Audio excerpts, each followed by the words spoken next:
Salam Malaysia Madani dan tentunya kita bersama lagi dalam program Ruang Bicara yang kami bawakan kepada anda. Mana lagi tentunya di Bernama TV dan satu lagi topik yang cukup penting sebenarnya telah pun kami sediakan dan kita akan semang-semang berkaitan dengan topik ini bersama dengan seorang tetamu yang cukup istimewa yang sebenarnya sudah pun berada bersama saya di studio Ruang Bicara hari ini. Baiklah, topik yang menjadi pilihan kita di Ruang Bicara hari ini adalah setahun Parlimen ke-15. Ini sesuatu yang cukup menarik sebenarnya.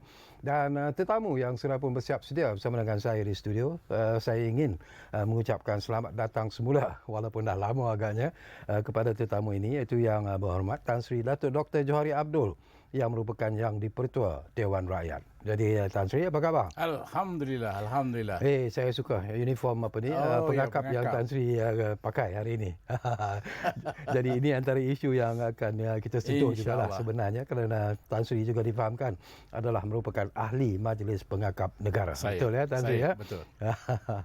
Okey, bila kita nak bercakap tentang setahun Parlimen ke-15, jadi ini juga sesuatu yang penting. Dulu saya ingat bila Tan Sri mula-mula bersama dengan kami di program Ruang Bicara ini ialah ketika baru saja ketika itu dilantik sebagai Yang di-Pertua Dewan Rakyat. Jadi sekarang ini dah setahun tanpa kita sedari. Jadi mungkin ini perkara yang ingin saya bangkitkan dulu bersama dengan Tan Sri lah. Pandangan Tan Sri sendiri setelah setahun sebagai speaker ataupun Yang di-Pertua Dewan Rakyat, bagaimana analisis yang dapat kita kongsikan bersama dengan Tan Sri, terutamanya dari segi prestasi ahli-ahli parlimen dan sebagainya. Tan Sri?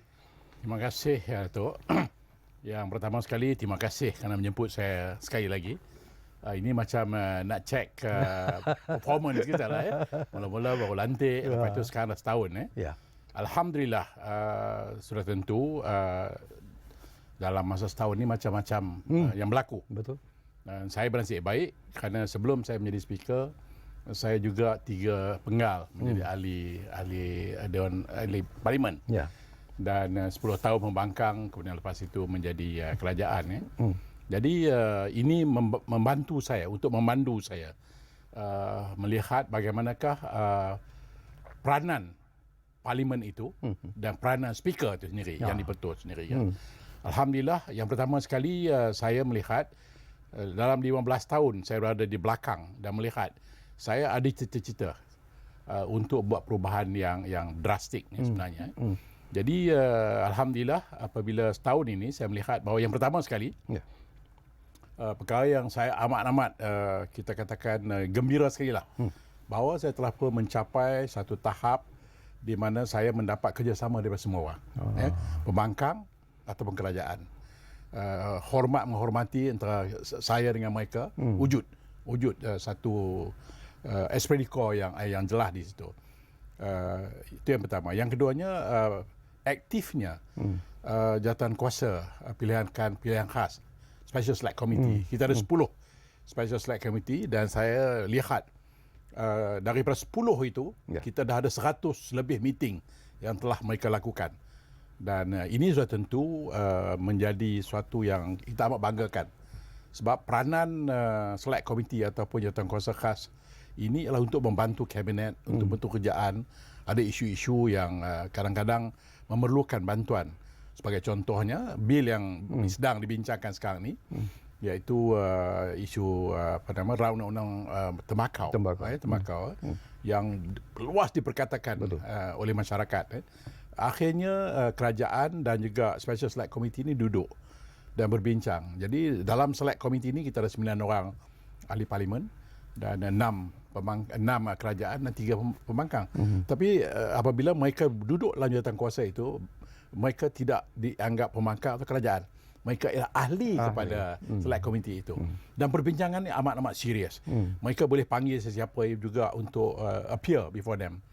Dan alhamdulillah, ini saya rasa suatu yang amat-amat saya rasa saya salute them lah. They have done a good job. Itu yang pertama. Yang keduanya pula tu saya juga telah membuka parlimen ini kepada masyarakat. Bukan parlimen ini bukanlah milik ahli parlimen sahaja. Yang saya panggil bukan milik Brahmin lah. Ini hanya untuk rakyat. Jadi sebab itu tetamu-tetamu memang ramai yang datang. Dan juga pada bulan Mei yang lalu saya buka pintu untuk dihadiri oleh anak-anak sekolah kita dan 10,000 orang. 10,000 orang datang.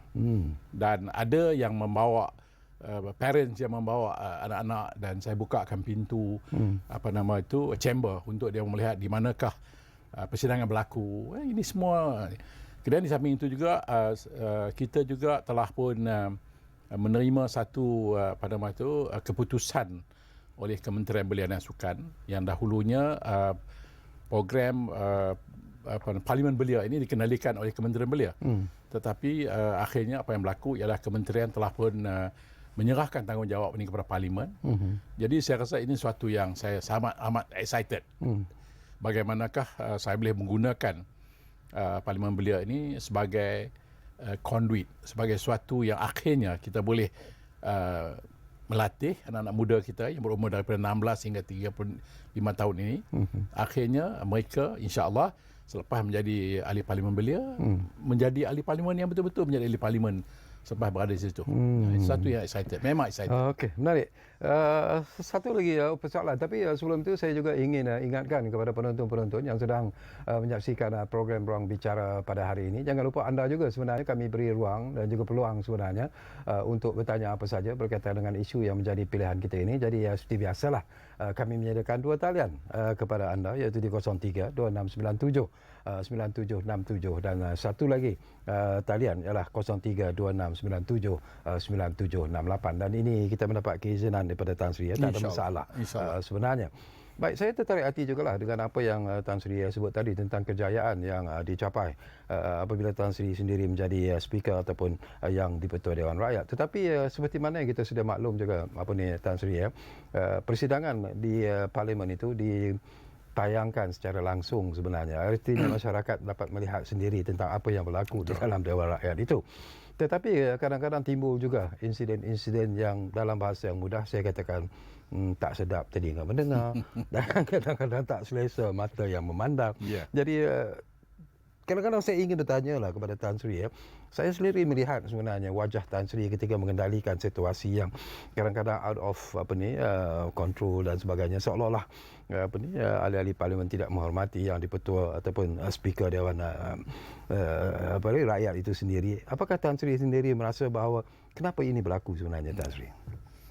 Seperti yang saya katakan Datuk tadi, bahawa saya ada pengalaman dalam situasi yang berbeza. Saya menjadi ahli Parlimen selama 3 penggal, 15 tahun. Pernah menjadi pemangkang 10 tahun, lepas itu kerajaan, lepas itu menjadi ketua WIP, manusia yang mengaturkan perjalanan sewaktu menjadi pemangkang.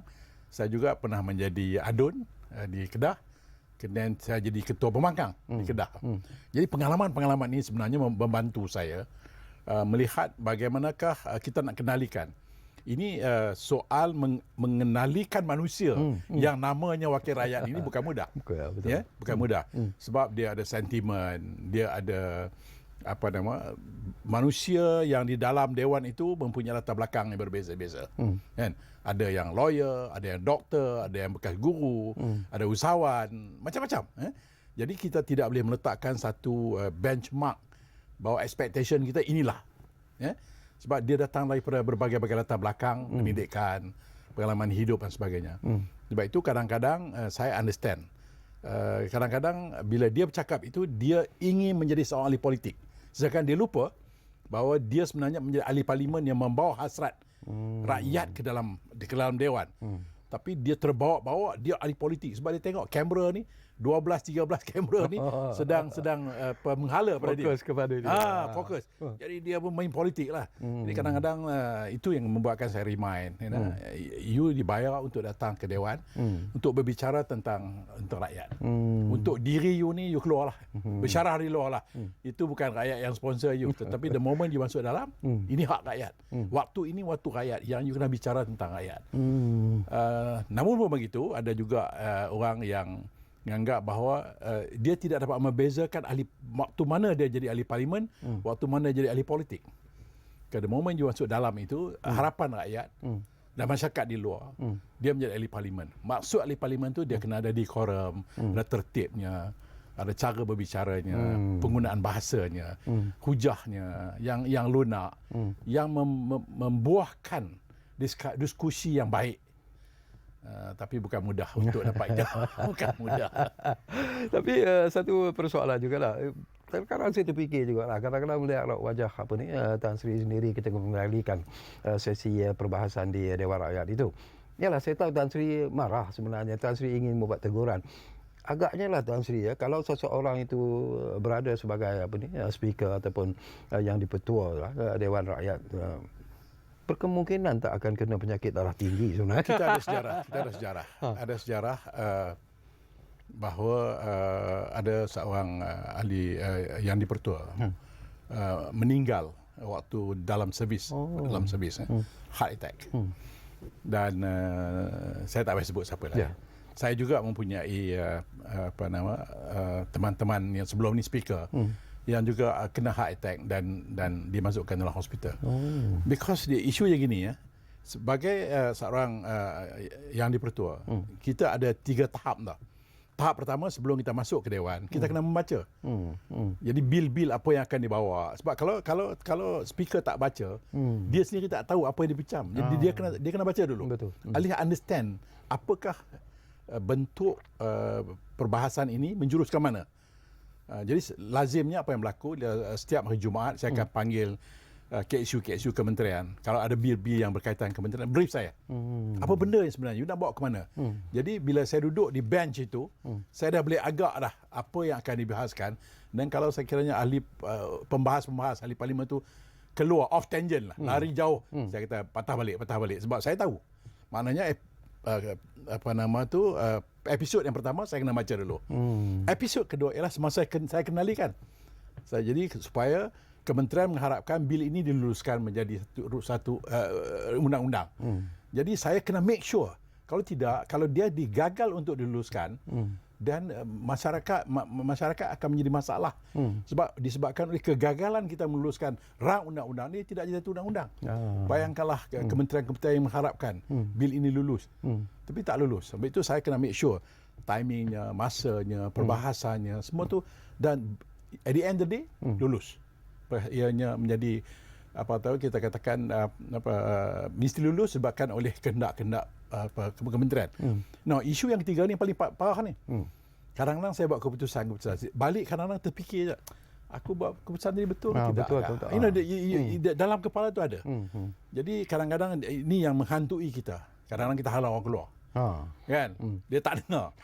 Sekali lagi saya halau dia keluar. Betul. Kadang-kadang dia menghantui. Do I make right decision just now? Ataupun saya menjerit suara duduk, dia ganggu kadang-kadang. Tapi eventually you rasa yalah, akhirnya I got someone got to do that job. That job, exactly. Itulah. Okey, satu lagi persoalan jugalah, saya nak dapatkan analisis dan juga pandangan ikhlas daripada Tan Sri jugalah.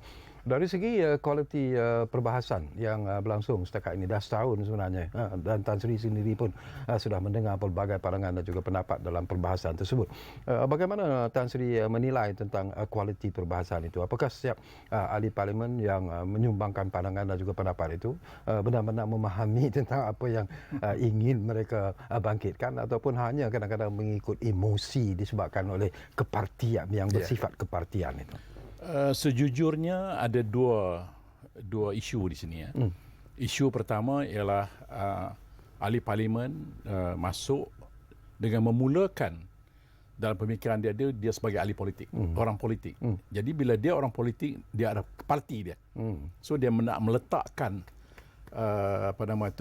prioritasnya untuk menjelmakan parti dia. Itu yang pertama. Yang keduanya pula ialah yang kurang membaca. Jadi maknanya dia punya discussion tu kita nampak cetek. Kan? Jadi ini yang menyebabkan kadang-kadang saya rasa ada ruang yang boleh diperkemaskan. Bahawa yang pertama sekali ahli parlimen itu kena kurangkan bercakap tentang politik parti. Yang kedua mesti memperhebatkan diri dia dengan membaca. Jadi kalau kita ada ini, mana discussion itu akan jadi lebih cantik, lebih matured. Dan dia akan akhirnya menjurus kepada sesuatu yang lebih lebih substantif lah ya. Contohnya sebagai contoh. Ya. Kadang-kadang mungkin rang undang-undang yang dikemukakan oleh menteri itu ada kelompokan di mana-mana. Ya. Tetapi dengan hujah-hujah yang baik ini, menteri akan buat perubahan, akan letakkan pindaan-pindaan yang harus dilakukan dengan pandangan-pandangan yang dia berikan. Ruang itu ada. Ya, tetapi kalau kita masuk dan berhujah tentang politik, kita pusing dan pusing, dia tidak keluar daripada kerangka politik, kerpatian. Ini menjadi yang akhirnya kita rugilah. Rugi ya. Jadi saya harap insya-Allah saya katakan tadi ada ruang, ada room for improvement tu ada. Jadi saya mengharapkan anak muda lah, khususnya anak-anak muda ni. Saya melihat ada perbezaan penghujah-hujah yang muda dengan yang kurang muda ni ada dia punya level tu. Ada. Bila disebut tentang anak muda sendirilah, apa yang ingin Tan Sri hajatkan sebenarnya daripada partisipasi ataupun participation daripada ahli-ahli politik muda ini, seperti apa yang Tan Sri sebutlah, bahawa ada sesuatu yang menarik sebenarnya yang perlu kita cungkil daripada tokoh-tokoh muda ini. Tapi harapan Tan Sri sendirilah dalam persoalan ini, Tan Sri. Dia harus ingat anak-anak muda ini menjadi ikon dan ikutan daripada anak-anak muda yang luar. So kalau anak muda ini dapat bertindak sebagai seorang yang pertama sekali bersedia untuk berhujah, yang kedua mempunyai ilmu yang padat, yang tiga dapat memastikan dekorum itu dijaga, dan dia ni akan menjadi contoh yang baik yang akan jadi ikutan kepada orang luar. Anak-anak kita di sekolah, anak-anak di universiti, jadi masing-masing akan merasakan hebatnya dia bercakap. Aku ingin menjadi seperti dia. Ya? Aku ingin, kalau boleh aku ingin berdamping dengan dia. Aku ingin dapat ilmu daripada dia. Di luar di sana itu yang mereka harapkan. Tapi kalau kita start jadi joker, jadi pelawak dan jadi badut dalam parlimen, orang kata pirah. That itu.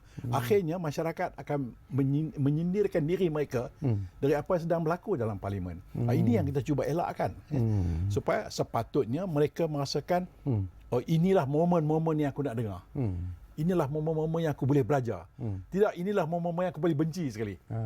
So itu yang saya rasa saya harapkan anak-anak muda, khususnya ahli parlimen yang muda ini harus ambil take advantage now supaya kamu menjadi ikon, kamu menjadi pemimpin yang akan diikuti.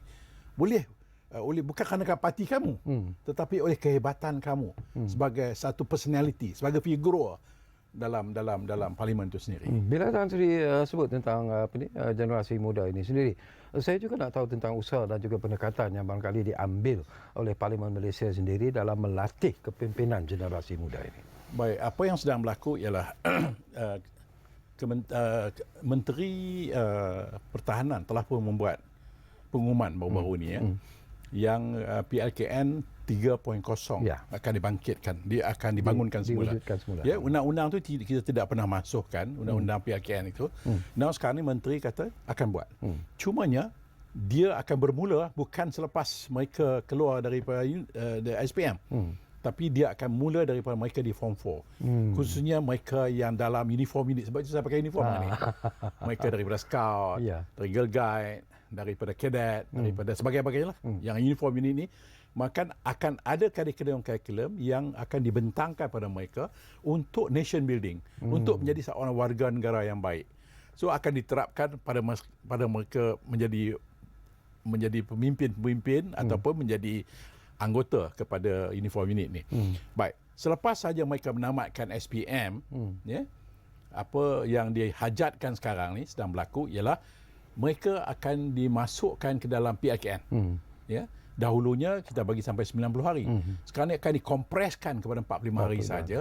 Dan mereka ini akan menjalani latihan tentera. Ya. Di kem-kem tentera. Betul. Yang dikondak oleh jurulatih tentera. Bagaimana mempersiapkan diri untuk menjadi seorang soldadu dengan belajar senjata dan sebagainya 45 hari ini. Ya. Baik, kalau baik saja result dah keluar, mereka akan pergi ke universiti. Yang mendapat kelulusan yang baik akan pergi di universiti juga. Mereka akan terus diikuti dengan pelapis, rotu. Ingat dengan dulu itu akan berlaku. Now, isunya sekarang ni ialah mereka yang tidak lepas untuk universiti, mereka ini akan dihantar ke semua pusat-pusat TVET, pusat-pusat vocational. Ya. Di sinilah TVET dan vocational ni akan mengambil kaedah yang sebenarnya sedang berlaku sekarang ialah untuk memahami apakah kehendak industri selepas ini. Sama ada berhubung dengan food security ke, ataupun renewable energy ke, ataupun industri AI ke, artificial intelligence ke. Ya. Ini semua akan dihimpunkan oleh MIDA dan juga oleh kementerian dan akhirnya akan dipersediakan anak-anak kita yang dalam TVET ini untuk memastikan mereka ini mendapat diserapkan dalam ilmu ini dan akhirnya bila dia orang dah habis akan masuk ke dalam industri. Jadi dengan harapan ilmu yang mereka dapat ini sudah tentu akan menaikkan pendapatan mereka bukan jadi 1,500 lagi. Ya. Mungkin 3,000, 3,500 sebab industri ini industri yang high end industri ya. Jadi saya rasa pokok pangkalnya harus ada satu gerakan PLKN ini mendisiplinkan anak-anak muda kita ni dengan jelaslah dia punya ke mana dia nak pergi. Now, kenapa Scout masuk? Scout masuk ini sebab selepas yang pergi universiti ni tak apalah, dia akan teruskan. Tetapi yang dari TVET tadi, yang vocational tadi, katakanlah dia selepas kursus satu tahun atau setahun setengah, dia akan diletakkan ke dalam industri. Now, dalam industri itu struktur hanyalah sebagai struktur komersial, tetapi bagaimana untuk membina nation kita. That's why nation pengangkat masuk balik untuk mengajak mereka untuk tubuhkan Scout Kelana yang kita panggil Rovers dulu ni. Scout Kelana ni. Jadi dia akan menjadi pemimpin di kelang-kelang dia dan juga pemimpin di masyarakat dia. Jadi selepas dia dapat military training itu, ilmu yang dia dapat itu akan dibawa ke dalam uniform unit pengangkap dan akhirnya dia akan mengawal masyarakat dia sekeliling dan inilah yang kita harapkan. Kita fikir kalau kita ada satu tahun kita produce lebih kurang 400,000 school leavers SPM. Dan buat permulaan kita ambil anak lelaki dahulu yang bermasalah kita anak lelaki.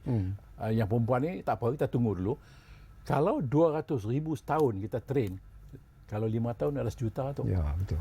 This is we are building a new nation dengan ilmu, dengan disiplin, dengan jati diri, dengan vision yang jelas ke mana dia nak pergi. Okey Tuan Sri, building a new nation. Ini menarik sebenarnya. Nanti kita nak sambung lagi. InsyaAllah. Perbincangan tentang isu ini. Tapi seperti biasalah, kita akan berehat dulu Tuan Sri buat seketika untuk memberi ruang dan juga peluang kepada Tan Sri untuk minum dulu. Tadi dah makan. Jadi kepada anda juga, kami masih lagi membuka dua talian itu kepada anda untuk membolehkan anda. Barangkali anda juga ada parangan-parangan, ada cadangan-cadangan ataupun ada soalan-soalan yang ingin anda kemukakan kepada tetamu kita.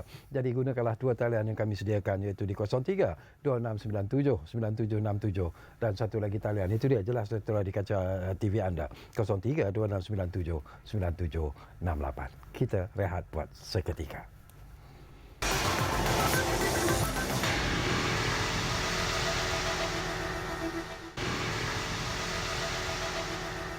Baiklah, kita kembali semula ke ruang bicara ini. Masih lagi bercakap tentang setahun Parlimen ke-15 dan tentunya kita masih lagi bersama dengan tetamu yang cukup istimewa Yang Berhormat Tan Sri Datuk Dr. Johari Abdul, iaitu Yang di-Pertua Dewan Rakyat.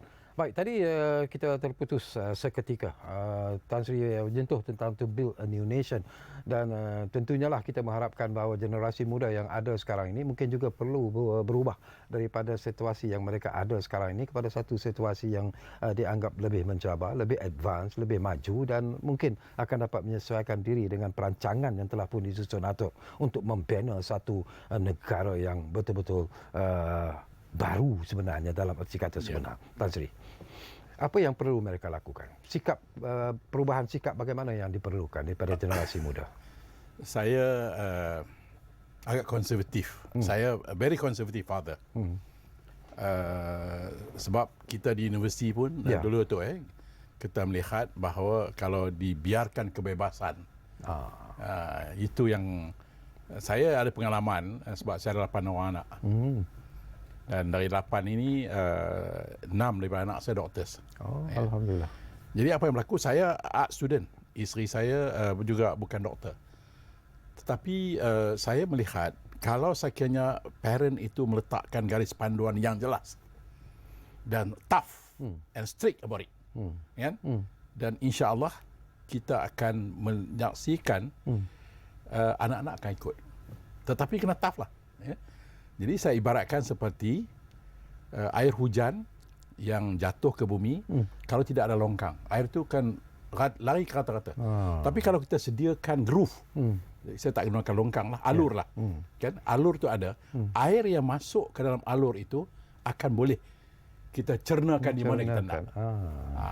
Jadi begitu juga dengan society, dengan masyarakat kita. Jadi maknanya kalau kita sediakan groove itu, kita sediakan alur itu, maka kita minta anak-anak muda kita masuk ke dalam alur itu mengikut acuan yang kita nak. Yang saya nak kemukakan ini ialah generasi muda mesti jadi pemimpin. Ya. Pemimpin yang dalam berbagai sektor, bukan saja pemimpin politik. Pemimpin muda dalam industri, pemimpin muda dalam perniagaan, pemimpin muda dalam pertanian, pemimpin muda dalam sukan, tetapi dia mesti ada dalam pemikiran dia mesti jadi pemimpin. Dia bukan jadi kuli kepada employer. Sebab itu saya selalu berbicara kepada anak-anak muda di universiti. Datuk dengan saya, kita pernah masuk universiti. Apa yang kita belajar, itu ingat apa itu kita belajar dulu? Kita tak ingat. Tak ingat.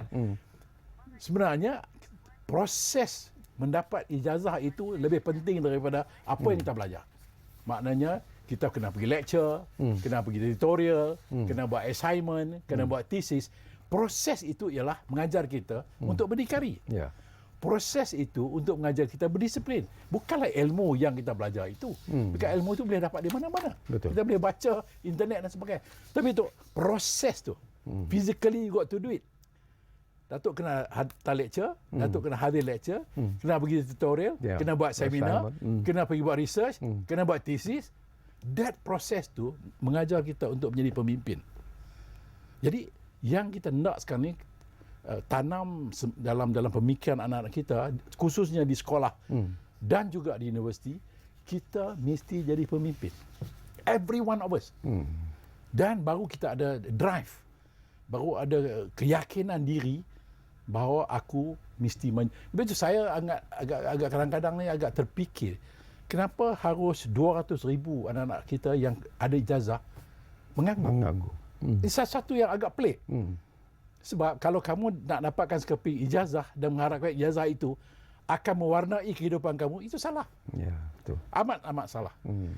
Sebab ijazah tidak bermakna apa-apa langsung. Proses untuk mendapatkan ijazah itu yang lebih dipentingkan. Betul. Jadi ini sesuatu yang saya rasa di peringkat universiti atau peringkat sekolah, guru-guru harus kita kena fine tune baliklah. Kenapa kita harus pergi sekolah? Kenapa kita pergi universiti? Kan? Jadi saya kira ini yang sedang kita lakukan. Dan ini juga yang akan kita terapkan dalam PKN ini. Bahawa every one of us, setiap anak muda di Malaysia mesti jadi pemimpin. Okey, Tan Sri, saya difahamkan kita dah pun ada 2 pemanggil di talian. Kita ambil dulu Ridwan dari Pulau Pinang, difahamkan sudah pun ada di talian kita sekarang ini. Assalamualaikum, Duan. Halo. Ridwan dah terputus, mungkin lama sangat. Ini orang Kedah, orang Tan Sri. Mazlan dari Kedah. Apakah masih ada di talian kita? Assalamualaikum, Mazlan. Masih, yes. Ya. Saya nak beritahu Tan Sri sebab Tan Sri pun orang Kedah juga, kita orang Kedah juga. Ya. Kita nak beritahu, rakyat ni, orang kampung ni, menunaikan tanggungjawab bila setiap kali ada PRU, tunaikan tanggungjawab. Pergi mengundi, pergi apa. Tapi sekarang ni, tujuan rakyat pilih tu untuk nak keselesaan hidup rakyat tu. Sengsara sangat, sekarang barang mahal ni. Kata beras tempatan ada. Tapi pergi supermarket mana, tak ada beras tempatan. Tapi beras tulis beras import. Tapi tak tahu import dari mana, dari India ke apa, tak tulis. Sepatutnya beras import, tulis import dari Jepun, import dari Korea. Rakyat tahu ni kata tulis beras import. Jual RM45, RM50 satu beg. Orang kampung nulungi kita makan, nak makan apa? Kata ada beras tempatan, tapi tak ada beras tempatan, tak ada pun. Okey. Tu apa nak kita minta Tan Sri bagi tahu ahli-ahli parlimen yang dipilih tu suruh masuk kawasan. Okey, faham. Okey. InsyaAllah. InsyaAllah kita faham daripada apa yang dibangkitkan walaupun agak terlari sedikit lah daripada topik yang jadi. Tapi saya kira ada kaitan juga. Sebab yang kita perlukan ialah sekarang ni bagaimana kita faham masyarakat sekarang ni memang ada masalah. Tetapi kita tidak boleh komplain saja. Tak cukup. Maknanya kerajaan dan juga masyarakat di bawah ni harus berusaha untuk mengubah cara kita berfikir. Sebab itu mereka di bawah sana, khususnya anak-anak muda kita berfikir. Kalau inilah cara kita bertindak, kita tak ke mana. Tak boleh. Sebab itu mind setting, pemikiran kita harus berani. Seperti juga kita telah lalui zaman COVID. Kita tak terfikir pada yang COVID akan datang. Tetapi kehadiran COVID ini, walaupun kita tidaklah katakan ia memang satu malapetaka, tetapi ada benda yang kita belajar daripada episod ini. Apa dia episod dia? Tiba-tiba anak-anak muda jadi kreatif. Anak muda tahu macam mana nak buat apps. Bagaimana untuk jual barang melalui online. Bagaimana anak-anak muda menjadi rider. Jadi ini suatu yang anak muda terbelajar semasa kita terkurung dalam COVID. Maknanya kalau kita boleh belajar dari episod ini, saya nak mencadangkan supaya harus anak-anak muda memikirkan. Saya katakan tadi, jangan menjadi hamba kepada employer. Jangan jadi hamba kepada majikan. Kita mesti menjadi majikan. Harus ada pemikiran begitu. Baru kita bersedia. Jadi sudah tentu kalau kita nak komplain, kita akan komplain sampai bila-bila. Benda yang boleh kita nak komplain. Tetapi bagaimana kita melangkah untuk bergerak supaya seperti juga kita tengok pengalaman kita, mungkin Datuk pun tahu bagaimana di Korea. Korea dahulu dengan Korea sekarang apa beza. Dahulu orang Korea datang belajar daripada kita. Daripada tahun zaman Tun Razak dulu. Tetapi orang Korea meninggalkan kita sekarang. Sebab di Korea itu yang dipentingkan ialah bagaimana nak merevolusi mental kan. Mental kita kena berubah. Betul, kita faham yang kita ada masalah. Tetapi kita harus juga korbankan masa dan tenaga kita untuk mencari jalan bagaimana keluar daripada keadaan sekarang. Kita tak boleh mengharapkan orang lain bantu kita. Betul. Tapi kita kena bantu kita tu. Okey, cuba kita ambil satu lagi panggilan yang terputus awal tadi. Ridwan dari Pulau Pinang ada di talian kita sekarang ini. Assalamualaikum Duan. Ya, waalaikumsalam Tuan Sakai dan ahli panel. Ya. Okey, soalan saya yang pertama, ini berkenaan dengan isu tadi isu perbahasan Tadi ada Tan Sri kata kita tak mau ahli parlimen kita jadi badut ataupun Napoleon. Tapi saya syorkan supaya diadakan pusat latihan untuk melatih ahli parlimen supaya isu perbahasan mereka tu lebih berkualiti. Jadi dengan melatih ni dia orang akan ada ilmu pengetahuan yang lebih Contohnya kita pergi universiti kan, tadi yang apa Tan Sri sebut.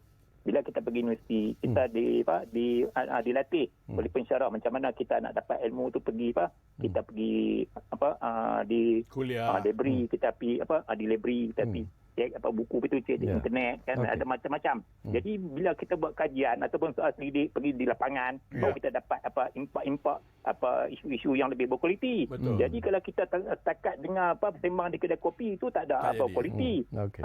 Itu yang pertama minta di panel lah. Yang kedua saya syorkan saya tengok isu perbahasan ada tengok ahli panel ahli parlimen dia orang tak pandai bahasa Inggeris. Saya syorkan untuk ahli parlimen yang nak lantikkan sebagai ahli parlimen dia orang syorkan sebagai dia orang lulus MUIC. Ini sebagaimana untuk kita nak syarat bergraduan. Mesti lulus MUIC. Ni ahli parlimen lulus MUIC baru jadi ahli parlimen. Ni baru bagus. Baru dia orang pandai bahasa Inggeris. Ini kalau kita takat bagi siapa pun boleh jadi, itu tak ada kualiti. Sebab tu ahli parlimen cuma tu macam dia orang tanya Datuk Sri Mak Hassan. Dia cakap bahasa Inggeris tapi bila Datuk Mak Hassan jawab dalam bahasa Inggeris yang senang pun tak faham. Itu yang kedua. Itu yang ketiga, ada lagi. Yang ketiga kita tak mau ahli Dewan Rakyat kan. Jadikan Dewan Rakyat ni sebagai sarkas. Tengok dia orang cakap macam Dewan sepatutnya dia orang ni jadikan sebagai contoh ataupun kepimpinan teladan kepada rakyat yang di luar. Okey. Minta ahli parlimen ulas darat ni. Sekian, terima kasih. Baik, terima kasih banyak-banyak. Ridwan dari Pulau Pinang. Okeylah, banyak yang dibangkitkan 3 isu yang ialah penting dan menarik sebenarnya. Tapi rumusan seringkali-kalinya lah daripada YB Tan Sri sendirilah berkaitan dengan apa yang disebut oleh Ridwan. Ya, memang kita yang pertama sekali pemilihan calon-calon untuk bertanding itu bukanlah pemilihan parlimen. Maknanya harus parti-parti yang bertanding itu dia kena ada garis panduan lah.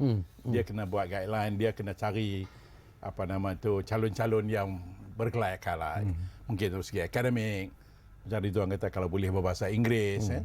Maknanya orang yang boleh banyak bahasa ni, orang yang boleh banyak baca buku dari satu bahasa dan juga boleh memahami budaya dan sebagainya yang berbagai. Yang keduanya memang di peringkat parlimen saya sedang berusaha untuk memastikan bahawa latihan-latihan akan diberikan. Malah untuk sesi yang akan datang ini latihan-latihan akan diberikan kepada mereka. Bagaimanakah bertanya soalan ataupun bagaimanakah menyediakan soalan.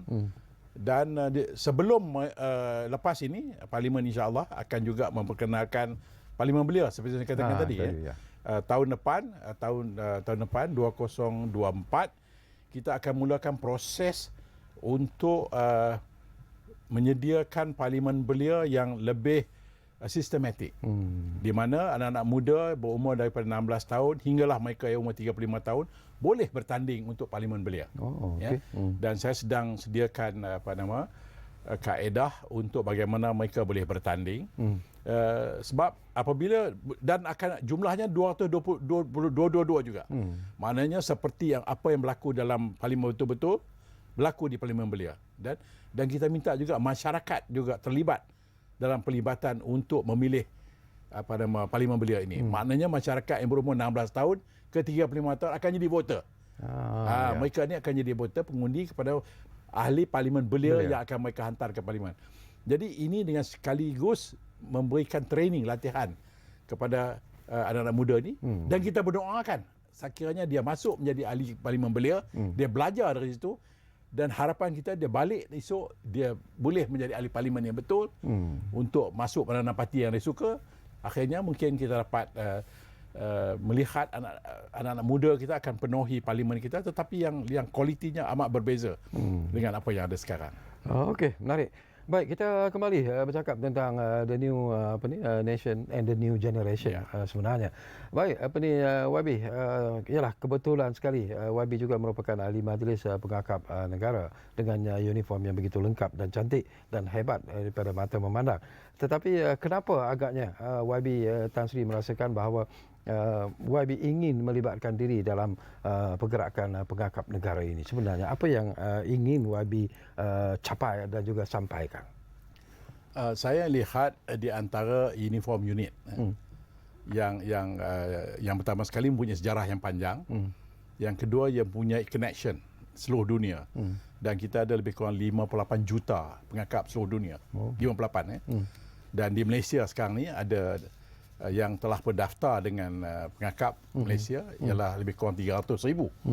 Dan sudah tentu pada tahun 2025 ini saya mengharapkan kita akan ada lebih kurang setengah juta. Baik, kenapa pengakap? Pengakap ini ialah di antara uniform unit yang amat unik.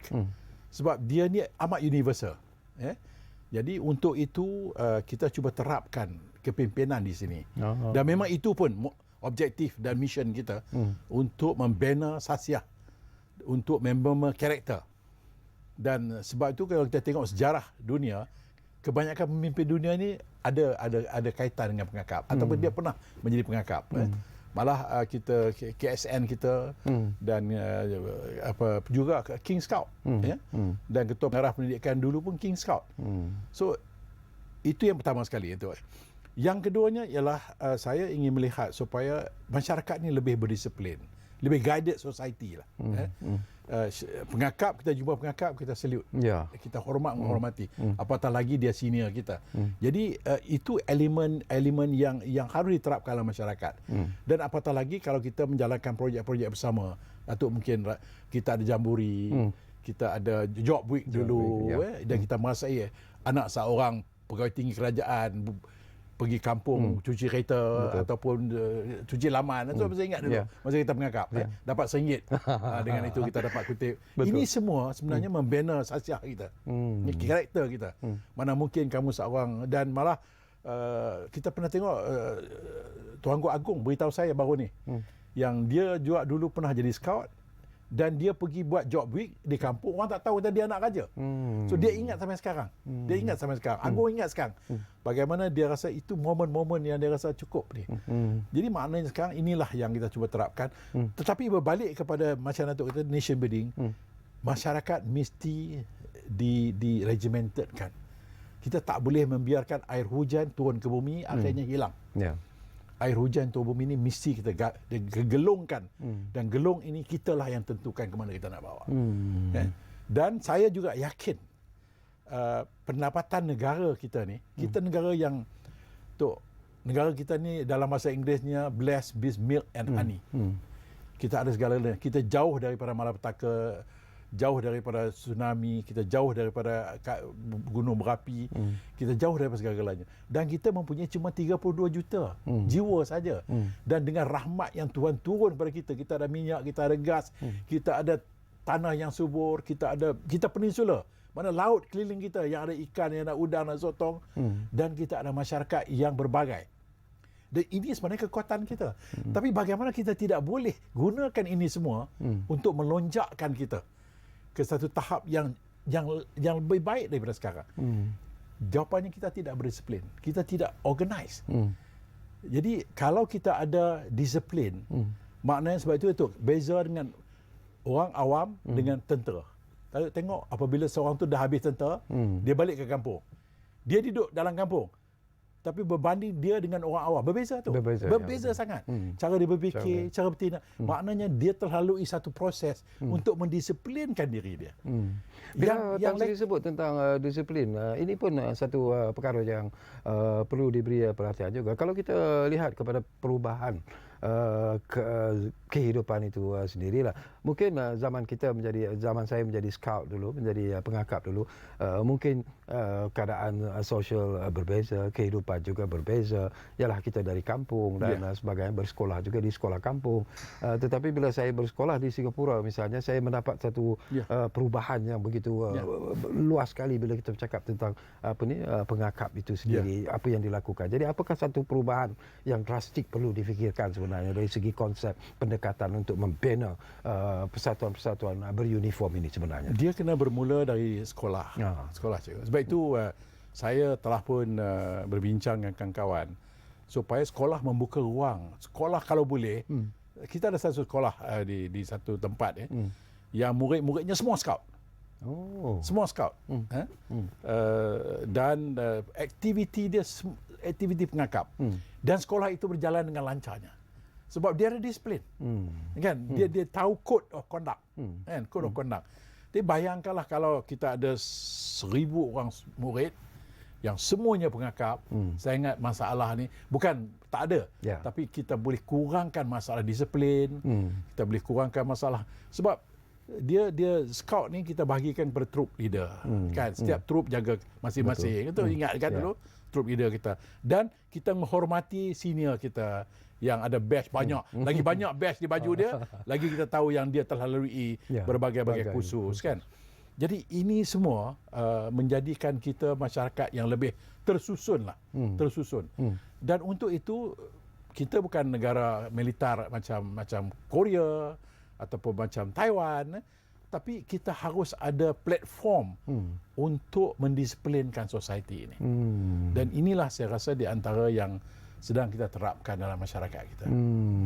Selain daripada pertubuhan seperti pengakap dan sebagainya, apa lagi yang perlu dilihat oleh anak muda, terutamanya lah pelajar-pelajar sekolah sendiri, kerana mungkin fokus mereka sudah pun berubah sebenarnya. Mereka lebih berminat barangkali dalam aktiviti-aktiviti yang bersifat sosial, yang bersifat menggembirakan dan sebagainya. Bagaimana nak mengubah pemikiran ini untuk berlandaskan daripada perubahan sosial kehidupan yang kita hadapi ketika ini? Mungkin anak-anak muda di luar sana tidak sedar bahawa pendulum swing, kalau kita tengok jam yang ada pendulum itu, pendulum swing, pendulum itu economic pendulum swing itu sedang mengarah ke arah timur.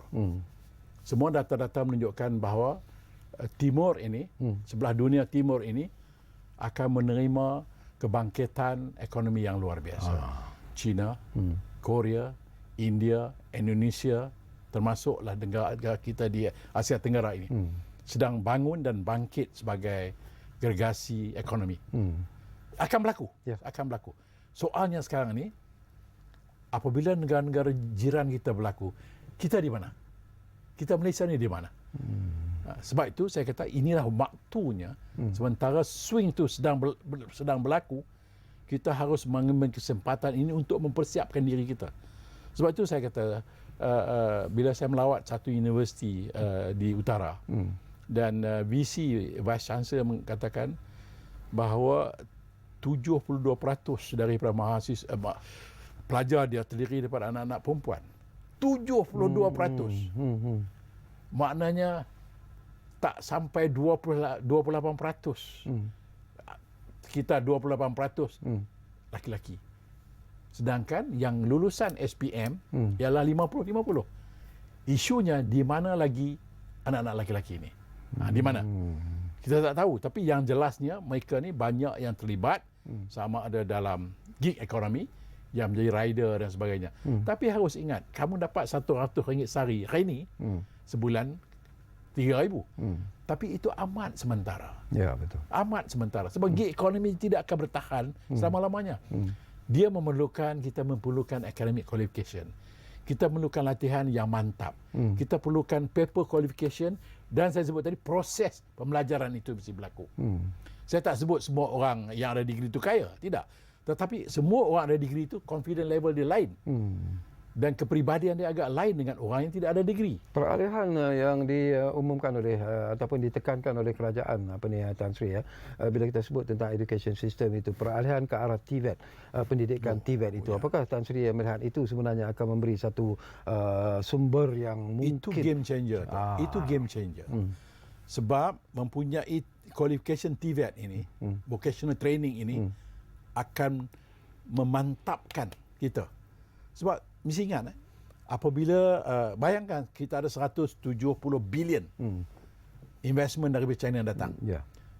Dia bukan repair bicycle tu. Dia bukan repair mesin. Dia terlibat dalam high-end industry, dalam artificial intelligence, dalam IT, inovasi-inovasi yang tak terfikir oleh kita. Kan? Baik dari segi communication dan sebagainya. Nah, soalnya sekarang, kalau kita tidak menyediakan anak kita dengan vocational knowledge ini, bagaimana dia nak menyambut kedatangan, kehadiran? Betul. Jadi akhirnya kita rugi. Sebab itu dia kena berlaku satu suasana mereka akan datang dengan investment yang besar, dengan knowledge IT yang hebat. Kita juga harus mempersediakan diri kita untuk menyambut. Jadi barulah income kita akan naik. Mereka tak akan bayar 1,500. Tentu dia akan bayar tinggi. Jadi dengan sendirinya masyarakat itu akan terangkat disebabkan oleh pengetahuan TVET dan vocational ini. Jadi itu proses yang memang kena buat itu. Suka tak suka, dunia bertukar. Betul. Tak boleh lagi kita buat benda-benda yang kita katakan ketinggalan zaman lah. Begitu juga dengan pertanian. Kan? Begitu juga dengan renewable energy. Mana pernah fikir yang orang akan gunakan solar, gunakan hydro, kan, menggunakan macam-macam sekarang ni. Kereta elektrik. Kereta elektrik. Siapa terfikir 30 tahun dulu? Kan? Yang kita boleh simpan solar dalam bateri, akhirnya boleh digunakan bila matahari tidak ada. Itu semua innovation yang perlukan pengetahuan vocational, pengetahuan teknologi yang luar biasa. Dan ini cuma berlaku apabila kita buka minda kita untuk menerima. Kalau tidak, kita akan tertinggal. Okey, Tan Sri, kita tak mau juga lupa lah selaku ahli Majlis Pengakap Negara ni, kita juga nak mendapat pencerahan sedikit lah tentang Majlis Makan Malam Amal Persatuan Pengakap Malaysia ini. Mungkin boleh kita kongsikan sedikit detail berkaitan dengan untuk kali pertamanya, Datuk. Untuk kali pertamanya Ngakap membuat mengadakan dinner, yang grand dinner. Yang kita akan buat pada hari Jumaat ini, 1 hari bulan Disember. 1 Desember. Okey. Dari jam 8 malam di KLCC. Kuala Lumpur, di KLCC, di Kuala Lumpur kita. Dan makan malam ini kita jual table, kita jual meja. Daripada 50,000 hinggalah 15,000. Dan saya ingat nombor telefon keluar mungkin sebentar lagi akan keluar. Dan kita minta supaya scout. Kita ada 12,000 orang King Scout. Yang ada di Malaysia ni 12,000 orang King Scout. Yang menjadi bank manager, yang menjadi usahawan kaya raya, datanglah. So nombor dia terkeluar di situ. Call us. Kalau tak boleh beli satu meja, beli satu kursi. Tak boleh beli 15,000, 30,000 atau 50,000, beli 1,500. Bawa kawan-kawan untuk kita connect. Itu kita jumpa balik kawan-kawan kita yang scout dulu, 30 tahun, 20 tahun dulu tu Dan kita minta dia orang pakai baju scout. Kalau tak ada, pakai baju putih, seluar gelap. Kita akan bagikan ini. Kita akan bagikan scarf ini. Malam itu ialah malam scout. Baju saya pun dah tak ada. Tak ada tu, tak apa pakai tu. Dia pakai baju putih, saya akan bagi scarf dia. Alhamdulillah.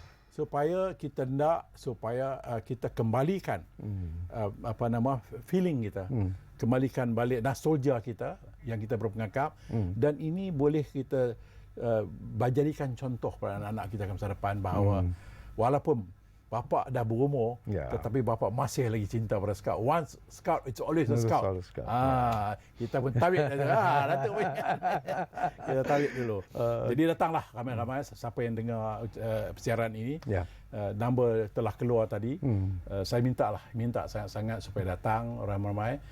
Saya ucapkan terima kasih kepada kita ada Mangku Ketua Pengakap Negara kita adalah seorang jeneral. Dia masih lagi he's a dean, dia doktor. Datuk Zain ialah bekas general, 2-star general. Dan dia ialah juga dekan fakulti perubatan di Sabah University. Dan dia memimpin pengakap sekarang, dan saya ahli majlis. Dan yang cantiknya, kami di antara council members ini, kebanyakan semua orang tua-tua. Yang engineernya, bekas arkiteknya, bekas KSU-nya, semua ni. Tetapi kita masih lagi suka duduk sekali dan membincangkan masa depan. At the end of the day, about nation building. It's about nation building. Okey, Tan Sri, terima kasih banyak-banyak kerana sudi bersama kami di ruang bicara ini.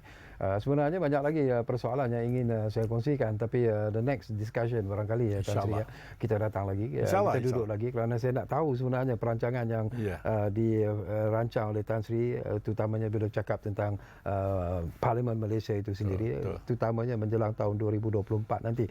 Sudah pasti ada perancangan-perancangan yang hebat dan juga menarik. Kita mendoakan yang ingin dilakukan. Jadi kita mengharapkan bahawa Tan Sri, untuk pengetahuan Datuk, pada 26 hari bulan Februari tahun depan, kita akan buka sidang pertama, mesyuarat pertama.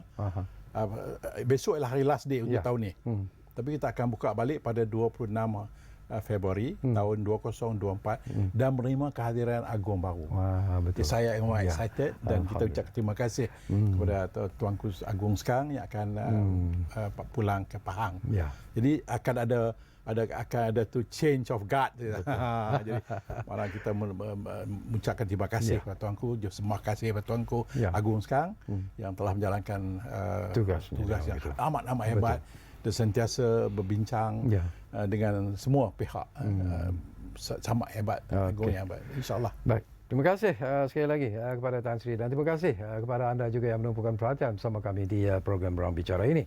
Dan apapun di penghujung ini seperti biasalah, teruslah kita berdoa kepada keluarga kita, kepada sahabat kita, kepada saudara-saudara kita terutamanya di bumi Palestin, di bumi Gaza itu sendiri yang masih lagi menderita disebabkan oleh kekejaman Zionis Israel. Dan seperti yang selalu kami sebut, iaitu dari sungai ke segara, Palestin pasti merdeka.